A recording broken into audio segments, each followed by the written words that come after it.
Hello, kumusta naman kayo? Nandito na naman ako. At samahan nyo na naman akong maglibot. Ang ganda. Ito ay parang tunay siya. Pero hindi ito tunay. Hindi ito tunay. Ano yan yung parang plastic siya. Nilagay ng school. Ito, minsan dito ako nakaupo. Pag nagpapalamig. Kasi mainit sa loob pag ayan. Pagka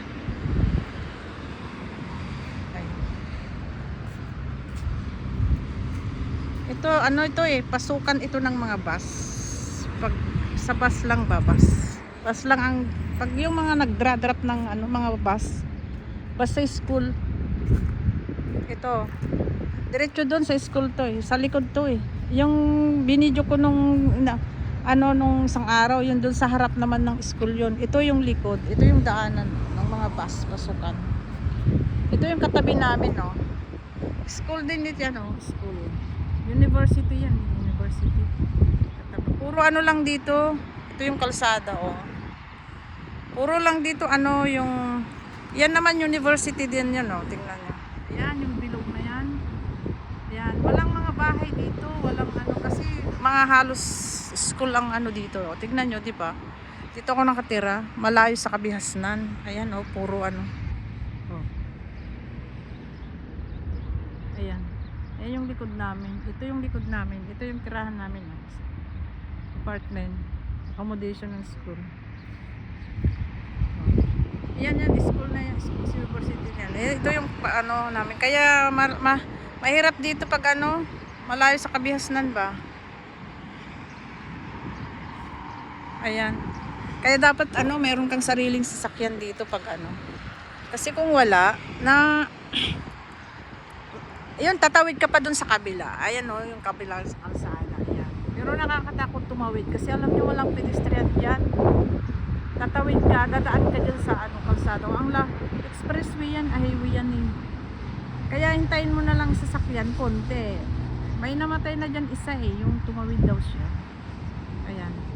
Kaya kapag lumalabas ako, hindi ako masyadong lumalabas na yung kailangan maaga ako lalabas bago 7 para at least yung sasakyan diyan na dumadaan konti pa, madali pang kasi pagdating ng 7 napakahirap na tumawid diyan kasi yung bus stop nandiyan sa kabila. Ayan doon. Yan yung bus stop diyan. Kung wala kang sasakyan na kaya kailangan talaga may sarili kang sasakyan dito. Tapos ang bus stop dito, ang tagal pa. Pagka hindi mo na yung isa, dumaan na, maghihintay ka ng mga 30 to 45 minutes bago meron ulit. Kaya dito mahirap talaga. Malayo kami sa office. Ayan pa yung mga bahay-bahay doon, pabanda doon. Kaya minsan lang ako lumalabas dito Ayan diba? Ayan. Doon naman sa kabila, diyan sa likod niyan, yan, school na yan Tabi-tabi na yan na school, American school. Ito parang may ginagawa diyan. May gagawin. Kasi may mga bulldozer. Ano kayang gagawin diyan? Ayan.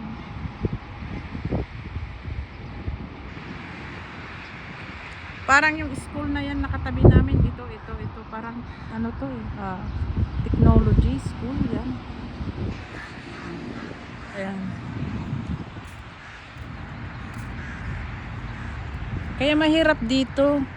Malayo lahat kami sa grocery doon na pag naglalakad ako, pag minsan di ba nagbibideo ako, yan nilalakad.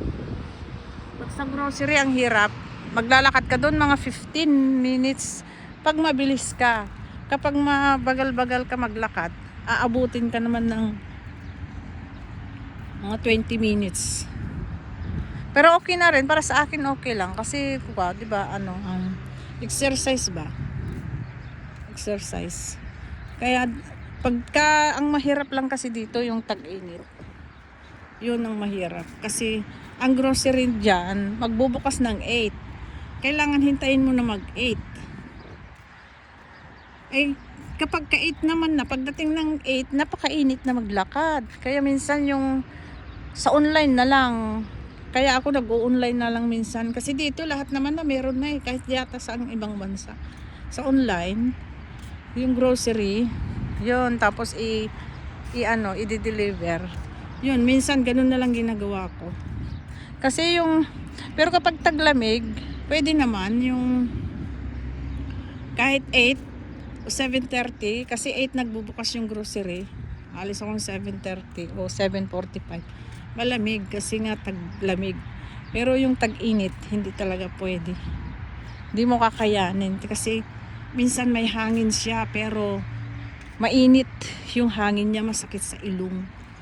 Masakit pa sa mata. Kahit anong gawin mong balots mo sa katawan mo, hindi mo talaga kayanin sa init.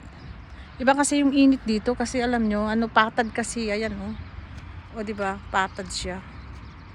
Kaya ganun. Kahit sabihin mo malapit lang, hindi mo kakayanin. Ito yung likod namin, no. Plain siya, walang walang kabahayan, plain. Ito. Ito, dito rin ako pagka tinatamad akong pumunta dun sa school, sa park ng school, dito ako naglalakad. Ito nilalakad ko yan hanggang doon. Doon, paikot. Yan, doon. May gate dyan, pero pwede ka naman pumasok dyan. Ayan. Pwede ka dyan. Diba? Pero nasanay na rin ako sa ganitong lugar. Yung wala kang marinig na ingay, kundi yan lang. Yan sa kalsada. Yan, mga ingay lang dyan sa sasakyan. May ririnig mo dito. Tsaka yung mga, pag may mga anak na bata yung kapitbahay mo dito, yun. Yun ang maririnig mo. Hindi katulad pag nandun ka sa pinaka city, yung katulad sa Dubai. Yun, paglabas mo, daming grocery, pagbaba mo ng building, marami ka nang mabilihan. Pero dito sa akin, naku, sanayan lang ba sanayan? Paglabas mo, itong makikita mo, walang bahay. Baga anong tawag dun? Malayo sa kabihasnan.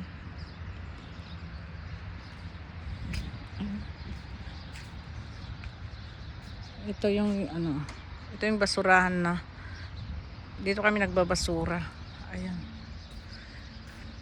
Ano kayang gagawin nila dito? Ano yun? Ginawa nila ng kalsada. Ayun, may kalsada. Parang, kasi may gagawin yata ito, oh. Dati-dati ito, may mga damong ganyan, oh. Puno yan ng ganitong damo. Pero pinagtatanggal nila. Inisprehan nila yan, eh, para mamatay yung damo. Ayan, kaya naging ganyan siya. Pagka sa bangin, hindi naman nag-uulan na dito, katulad dyan sa Pinas. Pagka umulan lang ng konti, konti ito. Ayan, puno yan ng tubig. Kasi yung tubig dito sa mga drainage, imbis na pababa, pataas, balik, ibang klase nga eh. Imbis na yung tubig papunta sa loob, sa baba, hindi, yung tubig lumalabas galing sa drainage. Kaya ang bilis mabaha. Ay, hello kitty. Ayan. Naghahanap to ng pagkain. Puno yan ng pusa dito. Pagka itong basura na to, puno yan. Ang tataba ng mga pusa dito, kaya tumataba sila sa basura. Ayan, oh. Ang tataba ng mga pusa dito. Yan, kalkalin na naman yan ng basura, yung may nahanap ka ba? Kitty. Ayan.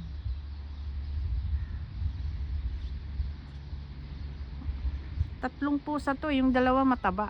Ito ba, to? Anak ng sobrang taba. Ang haba naman ng buntot nito. Ang haba ng buntot. Anong ginagawa mo, kitty? Ganun yata, parang inaano yung dalawang yung kuko nila, diba? Kailangan nila ikis-kis. Kikis-kis nila yung ba't kaya ganun yung pusa? Kasi may kakilala ko nun eh. Bumibili talaga siya ng yung parang pagkiskisan ng mga kuko ng pusa niya. Kasi may alaga siyang pusa. Pero yung pusa niya, yung yung may lahi ba, tapos sinasadya na talagang bumili ng ano, yung pagkiskisan ng mga kuko ng ano, mga pusa niya. Bakit kaya? Ayan oh, kinikiskis niya. Ayan. Hello kitty kitty cat.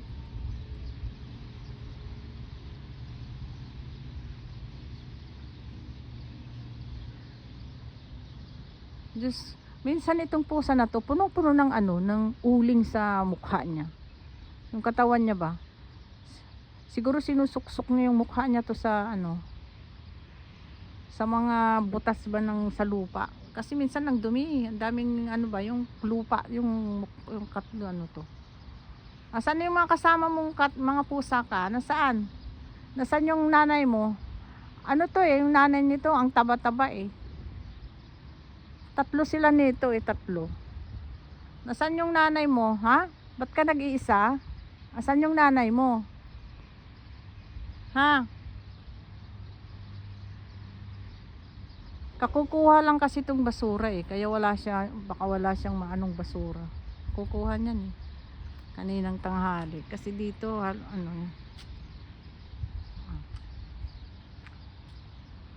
salamat mga kapatid ang pag ano, yung pangalan nito.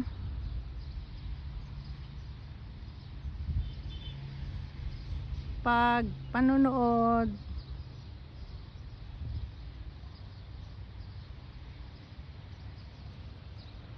sa pagsama sa akin.